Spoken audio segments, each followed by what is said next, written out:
So, Kura, talk about the collective and how you see the collective, especially the artists. Mm-hmm.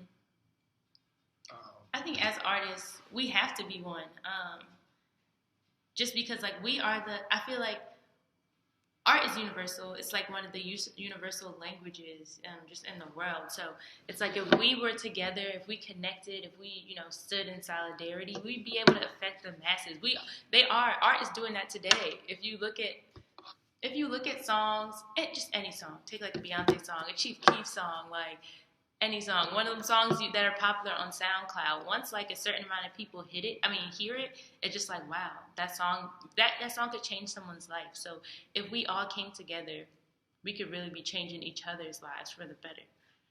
So I think it's just really important to think of the other artists just as much as you think of yourself. And that kind of brings me to Ubuntu, which is the philosophy of my organization, which is the concept of like human compassion and kindness. And it literally means I am who I am because of who we all are. So it's like, if you want to do better as an artist, help other artists, And that's why I'm really rocking with this, like, I feel like Jersey right now, we're putting ourselves on the map. Like, we're really, like, uniting, like, Unify NJ. Like, we're really, like, supporting one another, attending everyone's shows and everything. And I just love to see that support amongst amongst our community. Because I feel like New York City's doing it. Philly's doing it. Now it's time for Jersey to do it. Well, we've been doing it. But I feel like we haven't been getting a lot of recognition for it. Well, the reason why we don't get recognition because we have to understand nobody is going to support us but ourselves. Mm-hmm. And I think people need to realize, and I keep saying it, that when I say artists, I'm talking about bloggers, I'm talking about writers.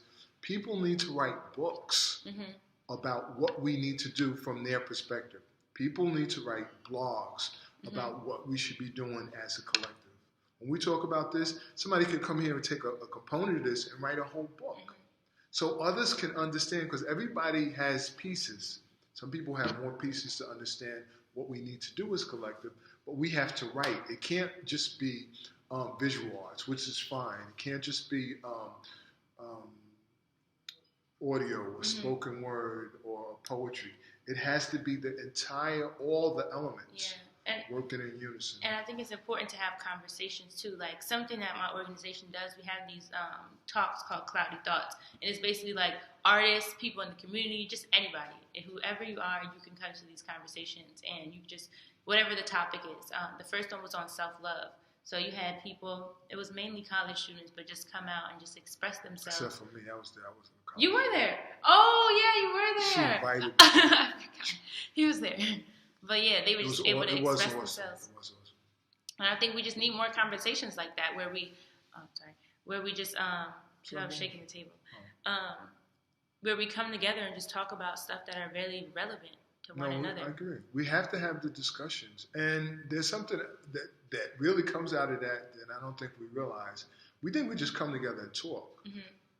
Our culture puts us together in situations, but we go to the bar to watch the game, or we have a party, and there's nothing wrong with that, but we don't talk mm-hmm. like you talked about earlier in the first clip.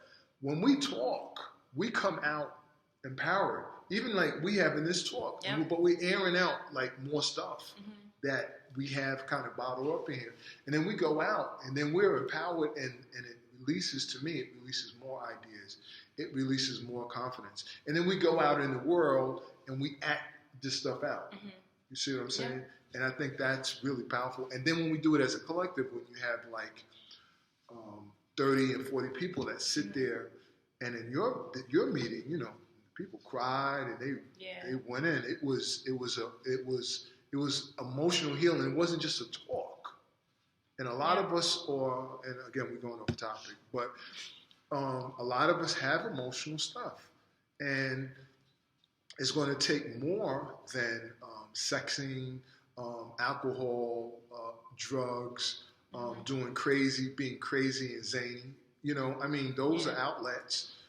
You can do spiritual stuff, but the bottom line is, again, we're going back to community. Mm-hmm. The bottom line, when we have community, we had family. We had people there that we either danced with or we talked with, and we did it on a consistent basis. We didn't do it every 6 months when we were going crazy out of mind. Oh, I gotta talk to you, because things ain't right, and and then you got all this stuff pile up. I can't help you with that. Back in the day, it was like normal to go to your neighbor's house every day and like sit on their porch and talk with them. Now it's just like you see them, like, what's up? Wait a minute. How you doing? What was your back in the day? Well, maybe before my time. Like, you can't leave yourself open like that. All right, so we're free. I guess we're finished. Bye. See you all right. Thanks.